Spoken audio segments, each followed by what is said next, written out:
Tonight we're making Polenta Rancheros, which is sort of like a vegan twist on huevos rancheros. So we've got some polenta we'll be cooking up in vegetable broth, and then for the chili on the bottom, it's kidney beans and black beans and this garlicky tomato sauce. We like to top it off with cashew sour cream. I'm gonna start with making that so it has time to firm up in the fridge while we make the other components. So we're getting started with the cashew sour cream, and we'll start with cashews, adding these to the blender.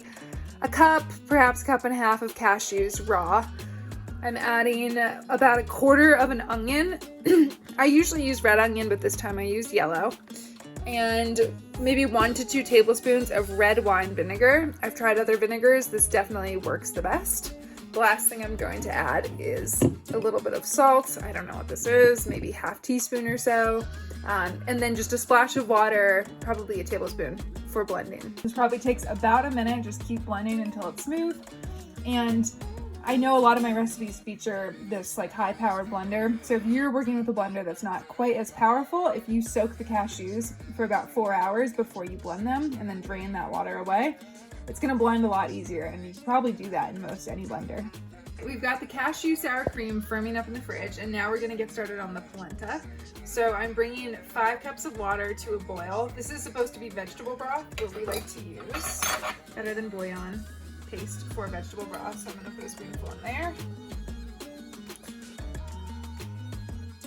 And a half teaspoon of salt. Let that come to a boil.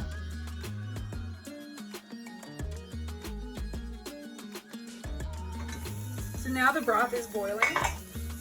I'm gonna add 1 cup of polenta, whisking while I stir this in. Don't make fun of our whisk.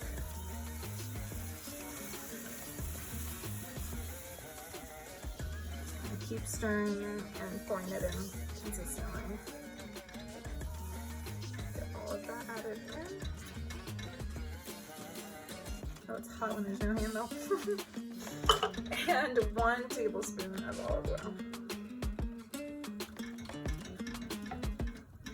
Stir that up.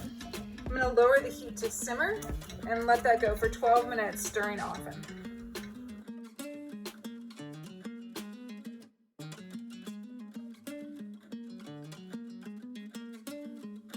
Now that it's been 12 minutes, I'm going to turn off the heat on the polenta, cover it, and give it 10 minutes to hang out, stir it occasionally. All right, now on to preparing the chili or sauce for the bottom. So I'm gonna add, I've got this pan heated up, and I'm gonna put in 2 teaspoons of coriander seeds. Usually I also dry toast 2 teaspoons of cumin seeds, but right now I've only got ground cumin, so I'll add that on the next step. But this is when you toast the seeds, 2 teaspoons of each.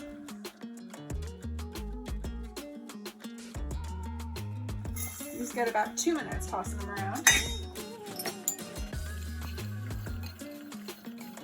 I'm gonna add 2 tablespoons of olive oil. Now that the seeds are a slightly darker shade. 1 chopped onion, 1 chopped serrano pepper, and 4 cloves of garlic chopped. And I will keep tossing this around for about 10 minutes until the onion starts to brown slightly.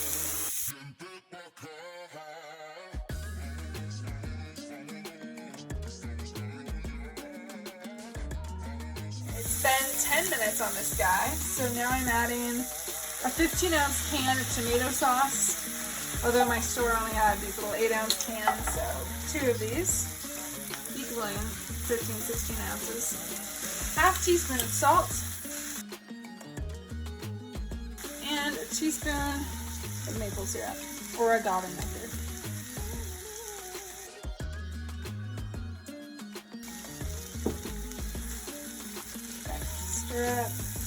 Now this is going to go for 5 more minutes. 5 minutes later, this is ready, and I'm going to transfer it to a blender.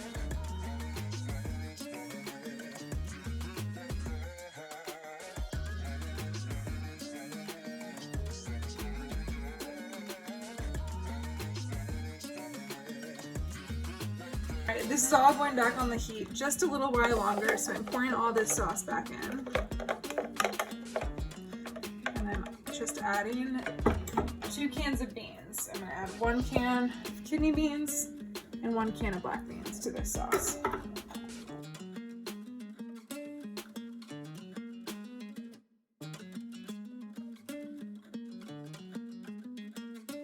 to serve, you'll start with some of this beans and sauce. Put a scoop of polenta over it. I just tossed some scallions onto this. Now we're gonna throw on a little homemade guacamole. And of course that sour cream, this cashew sour cream. So all in all, this Polenta Rancheros is a great cold weather recipe. And while I wouldn't say it just comes together in a snap, it's definitely worth the effort and it makes for really, really good leftovers.